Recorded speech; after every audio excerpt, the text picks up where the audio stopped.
성가대의 귀한 찬양에 진심으로 감사를 드립니다. 찬양하셨듯이 우리 왕 되신 주님을 찬양하고 송축하기 위해 이 자리에 모이신 여러분들께 그 하나님의 귀한 은혜가 충만히 임하시길 주님의 이름으로 축원합니다. 오늘 말씀의 제목은 우리나라인데, 우리나라 하면 어떤 나라가 떠오르십니까? 이 중에 미국 시민권을 가지신 분도 계시겠지만 미국 시민권을 가지게 되면 국적은 미국이 아닙니까? 그럼에도 우리의 정서상 우리는 한국을 놔두고 미국을 우리나라라고 부르기는 쉽지 않을 것입니다.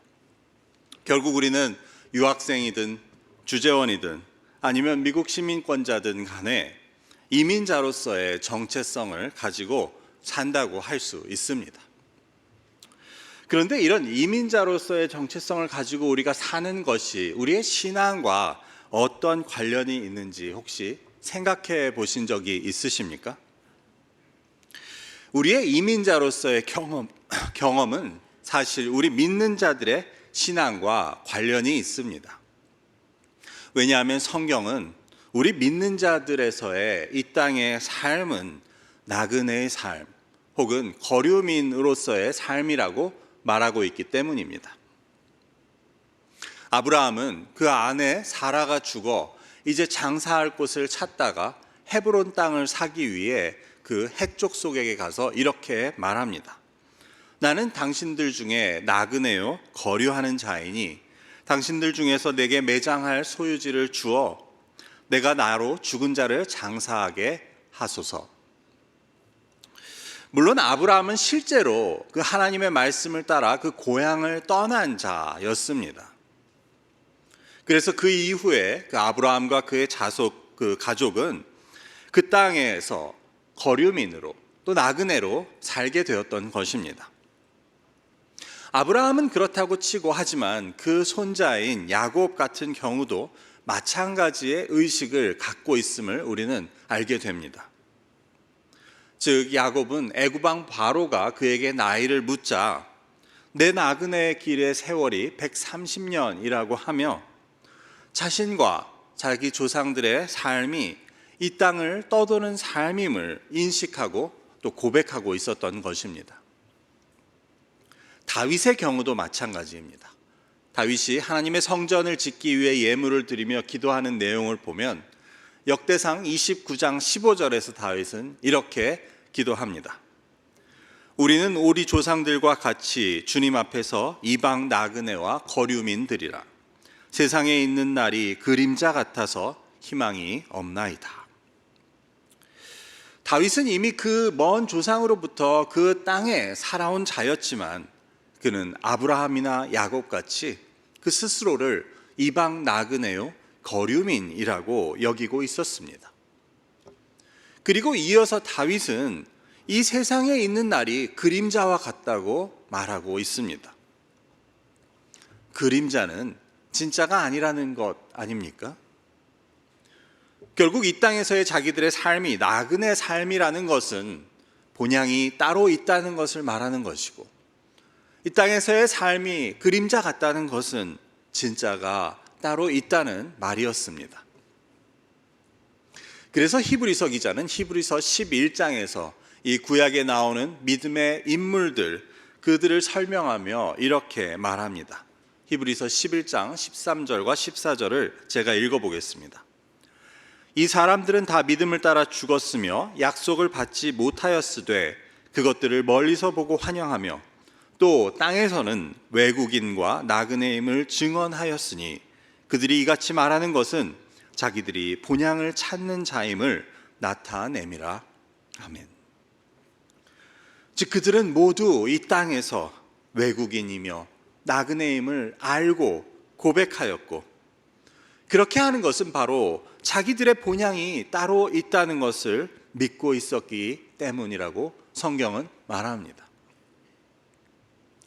이처럼 이 땅에서의 삶이 나그네 삶, 그림자와 같다고 여긴 것은 단지 구약의 인물들만이 아니었습니다. 바울도 오늘 본문에서 이렇게 말합니다. 우리의 시민권은 이 땅이 아니라 하늘에 있는지라. 이는 구약의 인물들이 자신들이 이 땅에서의 삶이 나그네 삶이며 거류민으로 사는 것이라고 말한 것을 다른 말로 표현한 것이었습니다. 나의 소속은 이 땅이 아니고 나는 하늘에 속한 시민이라고 말하는 것입니다. 시민권이 하늘에 있으면 하늘의 백성 아닙니까? 몸은 이 땅에 살고 있어도 자신은 이 땅의 백성이 아니고 이 땅에 살고 있지만 하늘 백성이라는 것을 바울은 말하고 있었습니다. 하늘에 속한 자로서의 이 땅에서의 정체성은 그저 나그네이고 거류민임을 말하고 있었습니다. 그러면 이제 우리에게로 돌아와서 우리는 어떻습니까? 우리는 이런 구약의 믿음의 인물들과 또 신약에 나오는 이런 믿음의 전통을 따르고 있는 자들인데, 그리고 그들이 믿었던 하나님을 똑같이 믿고 있는 자들인데, 우리도 역시 이 땅에서 내가 사는 것이 나그네요, 거류민으로 사는 것이라고 그렇게 인식하고 또 고백하고 있습니까? 이 땅에서의 삶은 그림자와 같은 것이고 나의 본향이 따로 있다고 우리는 매일 기억하고 또 믿고 있습니까? 그렇다면 그렇게 믿는 자들의 삶은 그렇지 않은 자들의 삶과 어떻게 다르겠습니까? 오늘 말씀을 통해 나그네로서의 우리의 삶은 어떠해야 하는지를 함께 나누고자 합니다. 이를 통해 나는 과연 이 땅에서 나그네로서 살고 있는지 아닌지를 돌아볼 수 있는 시간이 되었으면 합니다. 첫 번째로 나그네로서 사는 삶의 특징은 이 땅의 것에 집착하지 않는다는 것입니다. 다른 말로 하면 욕심을 내려놓는 삶이어야 합니다. 우리는 그 바닷가에서 모래집을 짓는 어린아이의 비유를 여러 번 들어보시지 않으셨습니까? 바닷가에서 모래를 가지고 놀며 집을 짓는 아이의 경우 정말 정성껏 최선을 다해서 모래집을 만들지만 거기에 욕심을 내고 거기에 집착하는 어린아이는 없습니다. 즉 엄마 아빠가 부르면 일어나서 모래를 툭툭 털고 다 가게 된다는 것입니다. 물론 더 놀겠다고 그렇게 떼를 쓰는 아이들은 있겠죠. 하지만 아이들이라고 해도 자기가 그 모래집을 가져갈 수 없다는 것은 누구나 다 알고 있습니다. 그렇기 때문에 아무리 멋있게 집을 지어 놓았어도 엄마 아빠가 부르면 그냥 툭툭 털고 그대로 놔두고 간다는 말입니다. 그렇다면 우리의 삶의 모습도 그렇다고 말할 수 있습니까? 우리도 내가 이 땅에서 이룬 것들, 내가 이 땅에서 가진 것들을 하나님께서 부르시면 하나도 가져갈 수 없다는 것을 과연 인식하고 살고 있습니까? 하나님이 부르시면 다 놔두고 떠날 수 있는 마음으로 살고 있는지 우리는 돌아보게 되는 것입니다. 그래서 디모데 사도는 디모데전서 6장 7절과 8절에서 이렇게 말합니다. 우리가 세상에 아무것도 가지고 온 것이 없음에 또한 아무것도 가지고 가지 못하리니 우리가 먹을 것과 입을 것이 있은즉 족한 줄로 알 것이니라. 분명히 우리는 아무것도 가지고 가지 못한다고 디모데 사도는 다시 확인해서 말합니다. 사실 모래성을 쌓는 그 아이들도 이것을 다 알고 있는 사실이지만 우리는 이것을 잊고 살아가는 경우가 많은 것 같습니다. 디모데의 말씀을 보면 우리가 아무것도 가지고 갈 수 없다는 것을 안다면 그 뒤에 나오는 대로 우리에게 먹을 것과 입을 것이 있으면 족한 줄로 알 것이라고 하는데 우리의 경우는 대부분 그것으로 족한 줄 알기가 쉽지 않기 때문입니다. 이와 관련하여 어떤 랍비의 이야기를 들은 적이 있습니다. 미국인 몇 명이 폴란드를 여행하고 있었습니다. 그런데 어느 마을을 지나는데 그 마을에 유명하고 이렇게 거룩한 랍비가 평생을 살고 있다는 이야기를 들은 것입니다. 그래서 그 미국인 여행자들은 지나가는 길에 그 랍비를 한번 보고 가고 싶다라고 해서 그 집을 찾아갑니다. 근데 그 집을 찾아갔을 때 깜짝 놀라게 된 것이 그 랍비가 평생 산 집이라고 하는데 그 집 안에는 의자와 책상 하나 그리고 간이 침대 하나가 놓여 있었기 때문입니다. 그래서 손님들은 그 랍비에게 묻습니다. 랍비여, 당신의 가구들은 어디에 있습니까? 그러자 랍비는 그들에게 되물었습니다. 여러분의 가구는 어디 있습니까? 우리의 가구는 집에 있죠. 왜 우리가 가구를 들고 다닙니까? 우리는 여행객으로 잠시 지나가는 길입니다. 그러자 랍비는 이렇게 대답했다고 합니다. 나도 똑같습니다. 우리도 이 땅을 나그네로 살고 있다는 인식이 있다면 집착이나 욕심, 소유로부터 자유로울 수 있습니다. 내가 입을 것과 먹을 것이 있다는 것에 자족하지 못하고 우리가 소유에 집착하고 또 욕심에 매여 있다면 이는 결국 내가 가져가지도 못할 것을 평생 머리에 지고 힘들게 여행하는 고단한 삶과 같다고 할 수 있습니다. 사실 우리의 이 인생길, 그 나그네 길에 내가 가지고 다녀야 한 가장 적절한 가구의 양이 얼마인지를 깨닫는 것이 바로 지혜라고 할 수 있습니다. 예를 들어 여행을 많이 다니고 잘 다니는 사람의 짐 가방은 그리 크지 않습니다. 왜냐하면 자기가 여행에 필요한 것이 얼마만큼인지 잘 알고 있기 때문에 그런 사람의 가방은 결코 크지 않지만 그것을 모르는 사람, 여행을 많이 안 해봤거나 잘 모르는 사람은 많은 짐, 큰 가방을 들고 고생스러운 여행길을 갈 수밖에 없습니다. 이사도 마찬가지인 것 같습니다. 제가 세어보니 미국 와서 13년 동안 6번 이사를 하였는데 여전히 그럼에도 이사하는 것은 정말 힘들고 제가 제일 싫어하는 일 중에 하나입니다. 그런데 이사를 해서 좋은 점 한 가지 있습니다. 그것은 바로 짐이 준다는 것입니다. 매번 쓸데없는 것을 버릴 수밖에 없기 때문에 짐이 줄어든다는 것이 이사의 가장 좋은 점인 것 같습니다. 결국 우리의 이 땅에서의 삶이 나그네 삶이라는 그러한 인식은 우리를 많은 것으로부터 자유롭게 해줍니다. 그리고 바로 그것이 하나님께서 우리에게 바라시는 삶의 모습이라고 할 수 있습니다. 하나님께서는 우리가 이 땅에서 천년 만년 살 것처럼 온갖 미련과 집착에 매여 수고하고 무거운 짐진 자들로 살기를 원치 않으십니다. 우리는 나그네로서 우리가 돌아가야 할 본향이 따로 있다는 것과 하나님께서 나를 부르실 때는 내가 아무것도 가져가지 못한다는 것을 기억하고 살기를 바라십니다. 이 땅의 삶에 집착하지 않는다는 것은 이 땅의 삶이 중요하지 않다는 이야기가 아니고 무엇이 더 중요한지를 안다는 이야기라고 할 수 있습니다.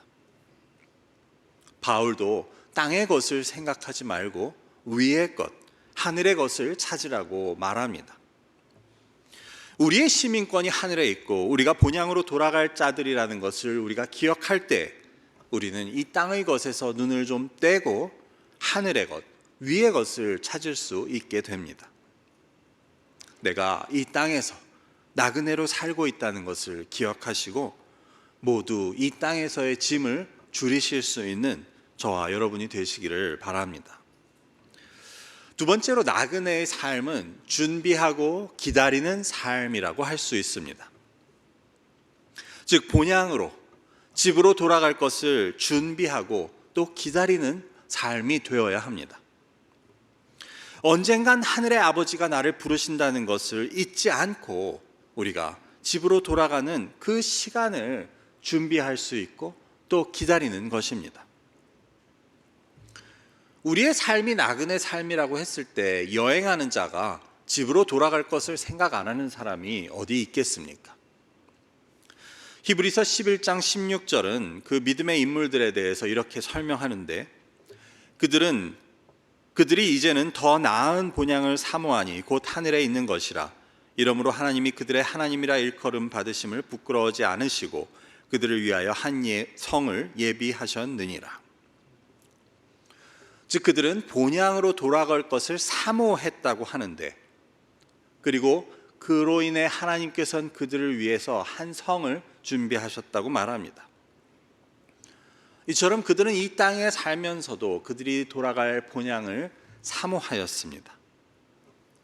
그런 그들의 삶은 그들이 그 사모하는 본향을 준비하고 기다리는 삶이었습니다.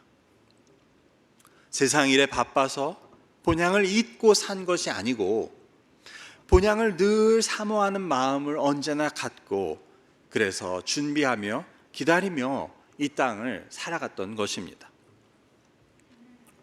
그렇다면 우리는 어떻게 하면 이 세상의 일에 쫓겨서 우리 본향을 잊어버리지 않고 살아갈 수 있습니까?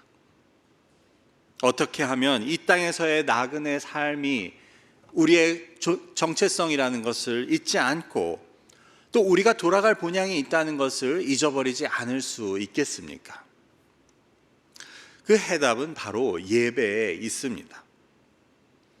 우리가 오늘처럼 매주일 모여서 이렇게 예배를 드리는 것은 한편으로는 하늘의 시민된 자들이 모두 하나님 앞에 나와서 우리의 소속이 어디인지, 우리가 돌아갈 곳이 어디인지를 다시 기억하는 그 자리라고 할 수 있습니다. 그리고 우리를 이곳에 보내셨고 또 우리를 그곳으로 다시 부르실 그 하나님을 기억하는 것이 바로 이 예배입니다. 각자 우리가 세상에서 나머지 6일 동안 살 때에는 이 땅의 백성들과 섞여서 살게 되고 우리가 하늘 백성으로서의 의식이 흐려질 수 있지만, 다시금 소속이 같은 사람들끼리 모여서 내가 어디에 속한 사람이라는 것을 확인하고 또 함께 우리 하늘의 시민권을 가진 사람들끼리 격려하고 돕고 또 힘을 나누고 교제하는 그러한 시간, 또 하나님께 예배를 드리고 하나님의 말씀으로 다시 충전받아 다시금 이 땅에 나그네의 삶을 살기 위해 나가게 되는 그러한 모습이 바로 우리의 예배의 모습이라는 것입니다. 그래서 예배와 이 말씀을 통해 우리가 이 땅에서 어떻게 살아야 하는지를, 정확히 말하면 하늘의 시민으로서 이 땅에서 어떤 역할을 하도록 살기를 하나님께서 원하시는지, 부르셨는지를 확인하는, 그리고 그를 위한 힘을 얻을 수 있는 자리가 바로 예배의 자리입니다. 앞서서 나그네의 삶이 준비하며 기다리는 자의 삶이라고 말씀드렸는데, 이는 이 땅에서의 나그네의 삶이 그저 본향으로 돌아갈 것이 더 중요하기 때문에 이 땅에서의 삶은 어찌해도 된다는 뜻은 결코 아닐 것입니다. 그래서 나그네의 삶은 기다리는 삶의 동시에 준비하는 삶이 되어야 합니다. 베드로전서 1장 17절의 말씀은 이렇게 기록합니다. 외모로 보시지 않고 각 사람의 행위대로 심판하시는 이를 너희가 아버지라 부른즉 너희가 나그네로 있을 때를 두려움으로 지내라. 즉 우리는 아버지께서 우리를 다시 부르셔서 그 본향으로 돌아가게 될 때, 그 아버지 앞에 서게 될 때, 그 서게 될 것을 기억함으로 통해서 우리가 이 땅에서 나그네로 있을 때를 두려움으로 지내야 한다고 베드로 사도는 권면하고 있습니다. 여러분 잘 아시듯 예수님께서는 마태복음 6장에서 너희의 보물을 땅에 쌓아두지 말고 하늘에 쌓아두라고 말씀하시는데, 이것은 무슨 뜻입니까? 우리가 이 땅에 아무리 보물을 쌓아둔다고 하더라도 앞서 살펴보았듯이 우리가 하나님 부르실 때 하나도 가져가지 못한다고 한다면 그것이 무슨 소용이겠습니까? 반면에 우리가 이 땅에서 살면서 이 땅이 아닌 하늘에 보물을 쌓을 수 있다는 것을 예수님은 말씀하십니다. 이것을 같이 한번 천천히 생각해 보시죠. 우리가 이 땅에 사는 동안 보물을 벌 수 있다고 생각해 보십시오. 그리고 우리는 그 벌어들인 보물을 쌓아두는 방법에 있어서 두 가지를 선택할 수 있습니다. 하나는 그것을 이 땅에 쌓아둘 수도 있고, 다른 하나는 그 보물을 하늘에 쌓아둘 수도 있습니다. 그러면 여러분은 어디에 쌓아두는 것을 선택하시겠습니까? 20%는 땅에, 80%는 하늘에 쌓아두시겠습니까? 당연히 하늘이 아니겠습니까? 이 땅에서의 우리의 삶은 잠깐이고, 또 이 땅을 떠날 때는 아무것도 가져갈 수 없는데, 그럼에도 불구하고 자신의 보물을 이 땅에 쌓아두는 어리석은 사람이 있을까요? 반면에 우리가 이 땅에서 나그네로서 사는 동안 우리의 보물을 우리의 하늘, 본향에 쌓아둘 수 있다면, 우리가 이 땅을 떠나서 아무것도 가져가지 못하더라도 우리가 본향에 돌아가면 그곳에 내가 쌓아둔 보물이 나를 기다리고 있다는 말입니다. 이것이 바로 예수님께서 하신 비유였습니다. 이것은 내가 이 땅에서 수고해서 번 돈을 저축하지 말고 교회에 다 갖다 헌금하라는 이야기가 아닙니다. 이는 바로 우리가 이 땅에서의 나그네 삶에서 중요하게 생각하고, 또 나의 온 힘과 정성을 들여서 해야 하는 일은 이 땅에서 열매가 맺힐 일보다는 하늘에서 열매가 맺힐 일을 해야 한다는 그러한 말씀입니다. 다시 말해, 하나님께서 인정하시는 일, 하나님께서 기뻐하시는 일을 우리가 힘써야 한다는 것을 예수님께서는 말씀하십니다. 우리가 나그네로 사는 동안 그렇게 할 수 있다면, 이 나그네의 삶은 바로 우리의 본향을 준비하는 삶이라고 할 수 있는 것입니다. 나그네로 살면서도 하늘의 보물을 쌓을 수 있는, 그래서 결국 궁극적으로 우리가 돌아갈 곳을, 그곳을 위해 사는 삶이 바로 나그네의 삶이라는 것을 오늘 말씀은 보여줍니다. 마지막으로 나그네의 삶은 구별된 삶이라고 할 수 있습니다. 즉, 하늘의 시민권을 가진 자들은 이 땅의 시민권을 가진 자들과는 다른 모습으로 살 수 있어야 하는 것입니다. 나그네이면서 이 땅의 주민들과 하나도 다를 바 없이 구분되지 않게 똑같이 사는 것은 맞지 않습니다. 하늘의 백성들이 이 땅에서 어떻게 살아야 하는지를 우리 나그네 된 자들은 알고 또 그렇게 살 수 있어야 합니다.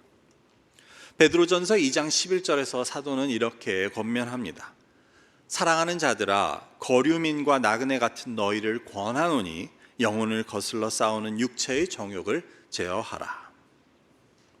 즉, 우리가 거류민이고 나그네로 살아간다고 했을 때 우리는 우리의 육체의 정욕을 다스려야 한다고 말합니다. 여기서 육체와 영혼을 구분해서 말하고 있는데, 여기서의 육체는 이 땅의 백성들이 따라서 살아가는 방식을 말하고, 영혼은 하늘의 시민권을 둔 자들이 따르는 것을 말하는 것입니다. 그렇기 때문에 우리의 육체의 정욕은 그냥 이 땅의 백성들이 사는 대로 살라고 우리에게 말하고 우리를 유혹하지만, 우리가 하늘에 속한 자들이라면 우리는 영혼을 따라 살 것이지, 이 육체의 정욕은 우리가 제어하고 다스려야 한다고 말하는 것입니다. 이처럼 하늘의 시민권이 있는 자들은, 우리들은 다르게 살 수 있어야 합니다. 왜냐하면 우리는 이 땅의 법이 아닌 하나님의 법을 따르는 자들이기 때문입니다. 그 말씀과 그 선하신 뜻을 따라서 하나님께서는 우리 하늘 백성들, 하나님의 백성들이 이 땅의 백성들과 구별되는 것을 바라십니다. 레위기 말씀을 보아도 하나님께서는 이스라엘을 택하셔서 그들과 언약을 맺으신 후에 그들에게 이렇게 말씀하십니다. 내가 거룩하니 너희도 거룩하라. 아니, 이스라엘이 어떻게 거룩할 수 있습니까? 우리는 어떻게 거룩할 수 있습니까? 여기서의 거룩의 의미는 하나님을 위해서 구별했다라는 뜻을 가집니다. 그래서 제사장이 거룩하다는 것은 제사장이 하나님의 일을 위해서 따로 구별되었다는 의미이지, 그 제사장이라고 태어날 때부터 다르게 태어났다거나 아니면 그 제사장이 죄가 없다고 말하는 것은 아니었습니다.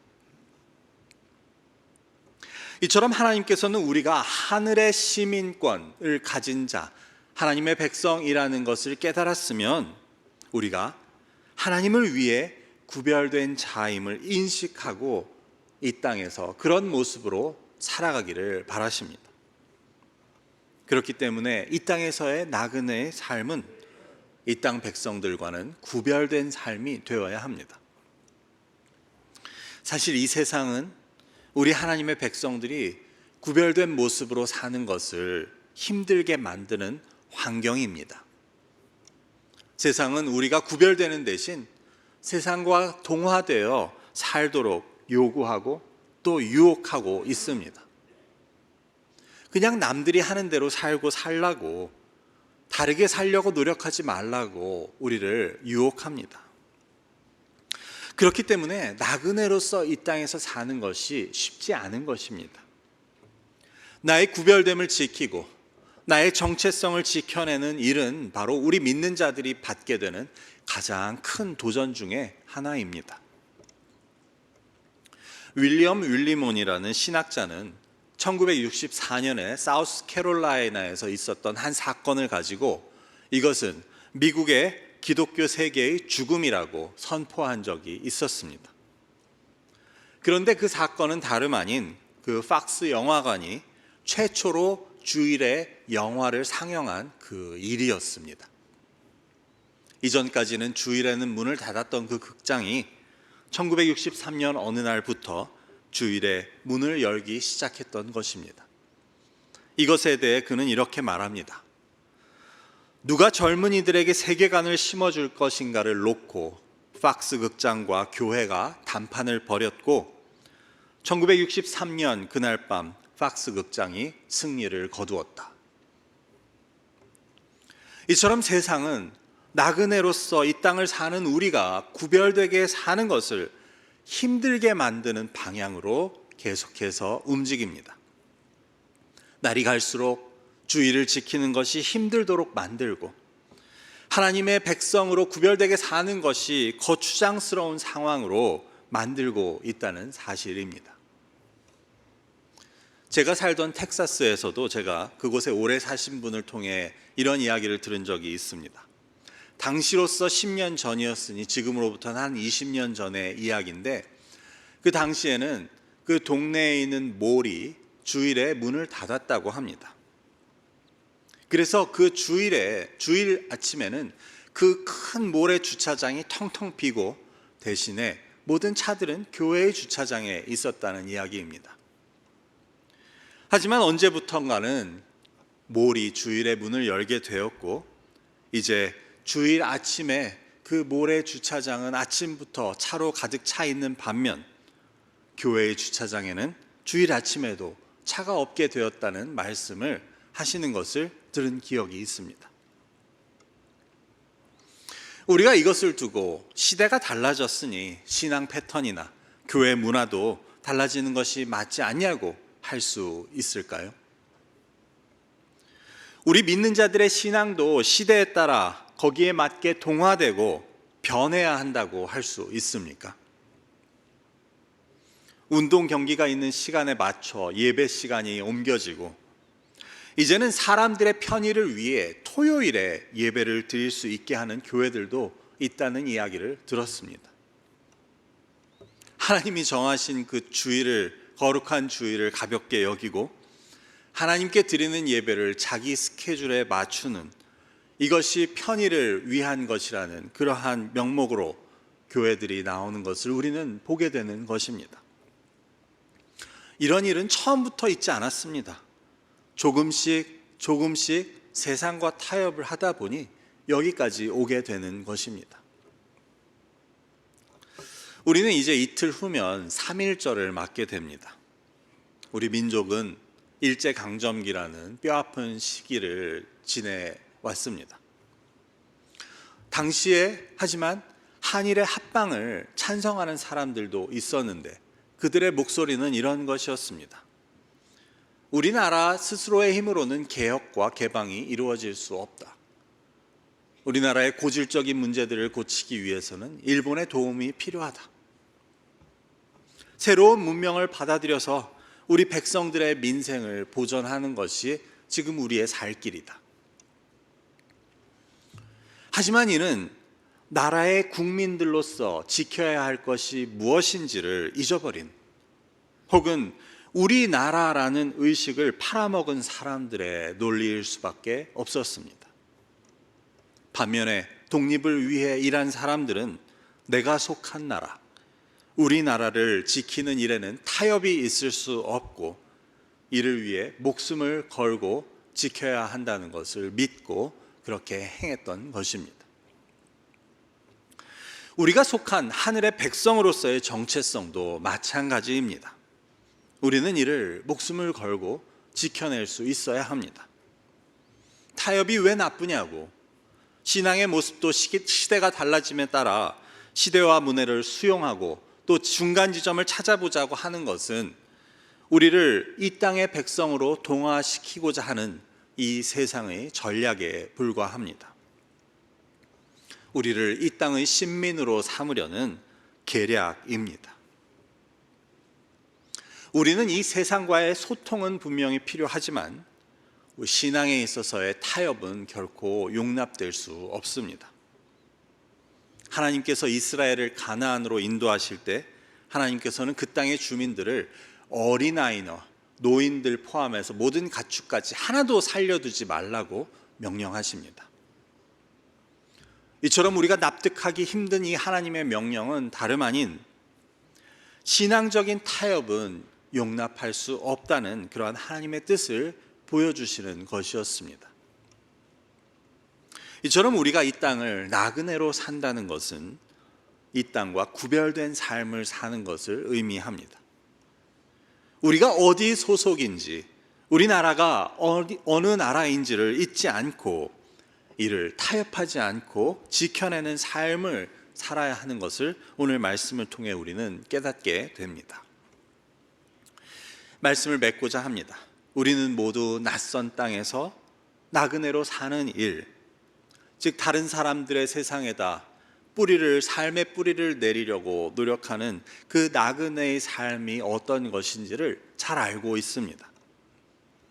그런데 우리는 바로 우리 믿는 자들의 삶 역시 나그네요, 거류민으로 지내는 것이라는 것을 기억해야 합니다.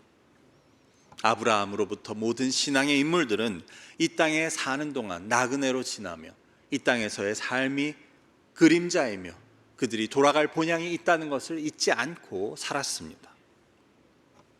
이처럼 우리가 살아야 할 삶이 나그네 삶이라는 것은 우리가 이 땅에 대한 집착과 욕심을 버리고 우리가 돌아갈 본향을 바라고 기다리며 이 땅에서의 구별된 모습으로 사는 것이라는 말씀을 함께 나누었습니다. 우리나라라는 말을 떠올릴 때마다 여러분 가슴의 한구석에 젖어오는 것을 느끼지 않으십니까? 나라를 떠나면 다 애국자가 된다는 것이 맞는 이야기인 것 같습니다. 그런데 그것보다 더 중요한 것은 우리는 하늘에 있는 우리나라를 한순간도 잊어서는 안 된다는 것입니다. 나그네로서 이 땅을 살고 있다는 사실을 우리는 잊어서는 안 됩니다. 우리 아버지의 나라, 우리에게 영원히 허락된 그 나라를 바라보시며 이 땅에서의 나그네의 삶을 두려움으로 하지만 승리하며 살아가시는 저와 여러분이 되시기를 주님의 이름으로 축원합니다. 기도하겠습니다. 아버지 감사합니다. 오늘 말씀을 통해 이 땅에서의 우리의 삶이 어떠한 것인지에 대해 우리로 하여금 다시금 생각해 보게 하시니 감사합니다. 아버지, 우리에게 돌아갈 본향이 있다는 것, 하나님께서 우리를 위해 성을 예비하셨다는 그 사실에 감사를 드립니다. 하지만 우리가 그것을 잊은 채 이 땅에서의 삶이 전부인 것처럼 이 땅에 보물을 쌓아두고 살고 있지 않은지 돌아보게 인도하여 주옵소서. 그래서 어리석은 자의 삶이 아니고 우리가 이 땅의 삶이 나그네의 삶임을 깨닫고 우리의 보물을 하늘에 쌓아둘 수 있는 그런 지혜로운 자들의 삶이 될 수 있도록 주님 인도하여 주옵소서. 감사하며 예수 그리스도의 이름으로 기도드립니다. 아멘.